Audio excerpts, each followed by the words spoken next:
মোদির 11 বছরে মাত্র 22 লক্ষ সরকারি চাকরি, আর সেক্ষেত্রে বছরে যেখানে 2 কোটি চাকরির প্রতিশ্রুতি দিয়েছিলেন প্রধানমন্ত্রী নরেন্দ্র মোদী, সেই জায়গায় দাঁড়িয়ে 11 বছরে মাত্র 22 লক্ষ। আর সেই তথ্য এই মুহূর্তে কেন প্রকাশ্যে আনছে না? তবে কি বিতর্ক এড়াতেই শূন্য পদের সংখ্যা প্রকাশ্যে আনতে অরাজে কেন্দ্র? এই প্রসঙ্গে যাবো বিস্তারিত। আমাদের সঙ্গে যুক্ত হয়ে গেছে প্রতিনিধি সৌম্য মুখার্জি। সৌম্য, কি বলবে?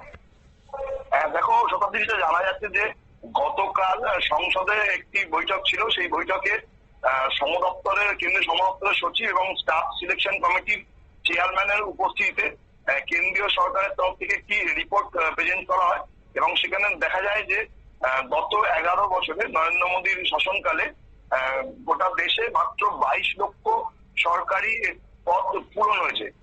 যদিও বিরোধীরা অভিযোগ করছে যে ক্ষমতায় আসার আগে নরেন্দ্র মোদীর তরফ থেকে প্রতিশ্রুতি দেওয়া হয়েছিল যে বিজেপি যদি ক্ষমতায় আসে তাহলে বছরে 2 কোটি করে চাকরি দেওয়া হবে, কিন্তু সেই লক্ষ্যমাত্রার বহু দূর, মানে অনেক দূর আগেই থেমে যেতে বাধ্য হয়েছে কেন্দ্রীয় সরকার এবং বহু সরকারি পদ খালি থাকলেও সেখানে নিয়োগ হচ্ছে না। যদিও এই বিষয়ে বারবার বিরোধী সাংসদরা সরকারের কাছে জানতে চাইলে যে কতগুলো শূন্য পদ খালি রয়েছে, সেই বিষয়ে নরেন্দ্র মোদীর সরকার কোনো জবাব দেয়নি। এই বিষয়টি তারা এড়িয়ে চলে গেছে। যদিও শনিবার দিনই একটি রোজগার মেলা থেকে প্রধানমন্ত্রী নরেন্দ্র মোদী দাবি করেছিলেন যে সরকারি ও বেসরকারি ক্ষেত্রে কর্মসংস্থান সৃষ্টির জন্য তার সরকার জোর দিচ্ছে এবং সেটা দেশব্যাপী সেই সংখ্যা বৃদ্ধি পাচ্ছে, কিন্তু বাস্তব চিত্র পুরো অন্য কথা বলছে। সংসদের কবি বিষয় যে স্থায়ী কমিটি আছে তার বৈঠকে সেই বিষয়টি স্পষ্ট হয়ে গেছে। যেখানে তিনি বছরে 2 কোটি করে চাকরি দেওয়ার কথা বলছিলেন, সেখানে 11 বছরে মাত্র 22 লক্ষ চাকরি হয়েছে, যেটা তার প্রতিশ্রুতি থেকে অনেকটা দূরেই আটকে গেছে বলে মনে করা হচ্ছে। গতকালের বৈঠকে বিরোধী সাংসদরা এই বিষয়টি নিয়ে সরব হন।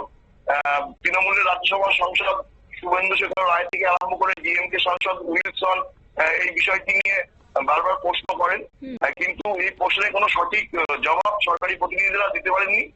কতগুলো শূন্য পদ রয়েছে সেই বিষয়ে কোনো রিপোর্ট তাদের তরফ থেকে স্পষ্ট করা হয়নি। আর এটি নিয়ে বিতর্ক তৈরি হয়েছে।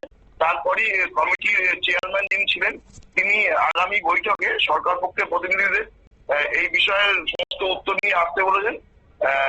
কারণ যেভাবে বেকারত্ব দেশ জুড়ে বৃদ্ধি পাচ্ছে এবং কেন্দ্রীয় সরকার সেই বেকারত্ব রোধ করার জন্য কোনো কিছু করছে না বলে যে বিরোধীদের অভিযোগ, গতকালের ঘটনা তারই প্রমাণ দিচ্ছে বলে মনে করা হচ্ছে। শতাব্দী, ধন্যবাদ। অর্থাৎ বছরে 2 কোটি চাকরির প্রতিশ্রুতি দিয়েছিলেন প্রধানমন্ত্রী নরেন্দ্র মোদী, অথচ কেন্দ্র সরকারের খতিয়ানি বলছে যে বিগত 11 বছরে মাত্র 22 লক্ষ সরকারি পদ পূরণ হয়েছে।